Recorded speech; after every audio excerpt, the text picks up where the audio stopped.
Hi friends, so for 10-minute tutorials today, I thought I would go over some tips for practicing balancing. So I wrote down 10 tips, so excuse me if I am just referencing my sheet as I go over them. I just don't want to forget any of them.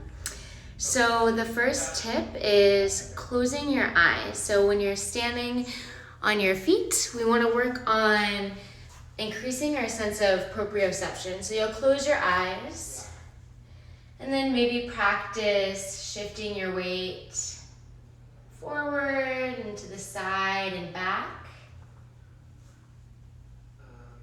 Just starting to work on your sense of sensory awareness in the feet.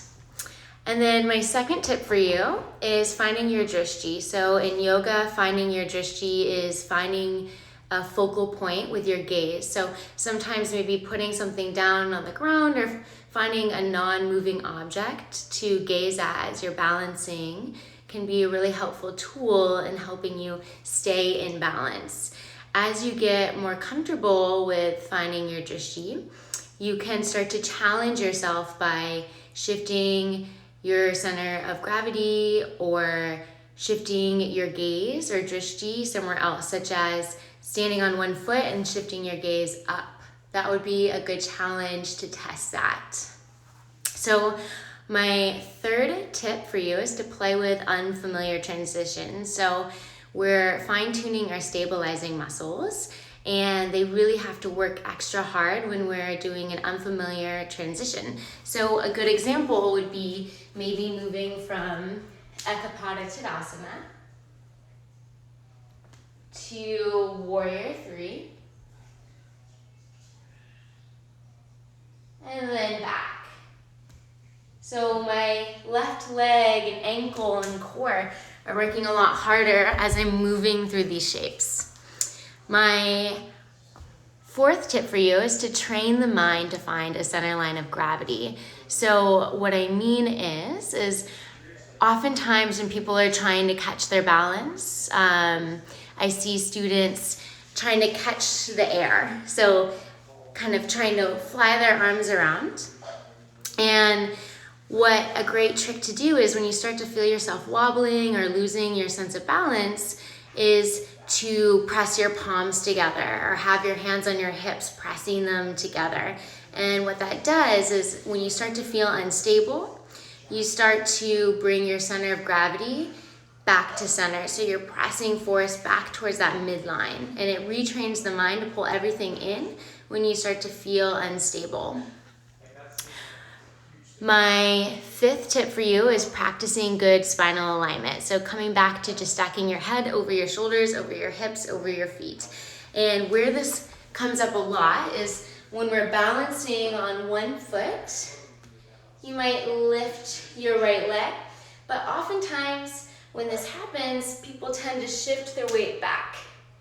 Less commonly, sometimes people will hunch forward, but you really want to stack bone over bone. The more you can stack, then the less that you're fighting gravity to keep yourself in place, the less muscles you need to actually stay balanced. My sixth tip is just using a wall to help you. So sometimes we can't even just find our balance in a new shape. So having a wall there is a great way to practice strengthening the muscles needed to find balance. And over time, let's say you're holding onto a wall, you don't have to go from having one hand on the wall to no hand on the wall. You can break it down by bringing one finger to the wall or two fingers to the wall and just slowly getting more stable and taking away sort of that support system. My seventh tip for you is to challenge yourself by balancing on less. So what I mean is, for example, a way that you could do that is if you're in chair pose. Well, it's a lot harder to balance in chair pose if you come up onto your tippy toes because you're balancing on less. You have less surface area on the ground, so you have to work a little bit harder. Now, my eighth tip is actually incorporating movement to take that challenge a next level, up a next step. So what that does is it increases motor plasticity, and basically what that means is you're being unpredictable to the mind. So a good example, if we come back to the chair on our tippy toes, is to practice moving, maybe taking steps, balancing on your toes. So we're increasing the motor plasticity, we're being unpredictable to the mind, because we don't want to get comfortable when the mind predicts what's going to happen.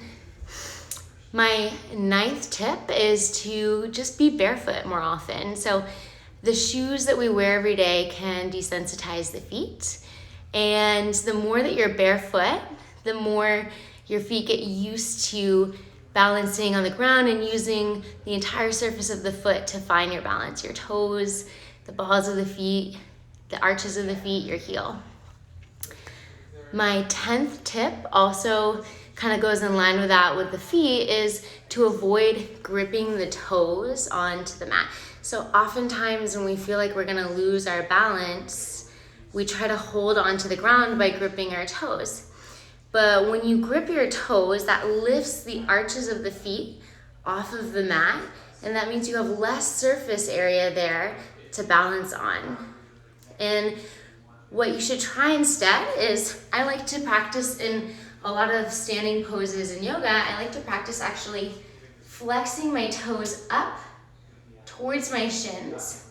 What that does is it spreads more surface area on the soles of the feet down onto the mat or whatever surface you're standing on. And not only does it do that, but the flexing of the feet up, or the toes, causes the shins to contract, the thighs to contract.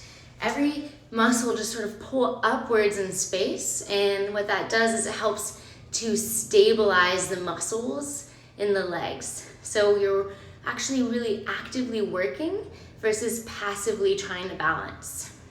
So those are my 10 tips for you today. I hope they were helpful. Feel free to message me if you have any questions. I'm going to put this up on my IGTV as well. And I hope everyone has a great day. Happy balancing.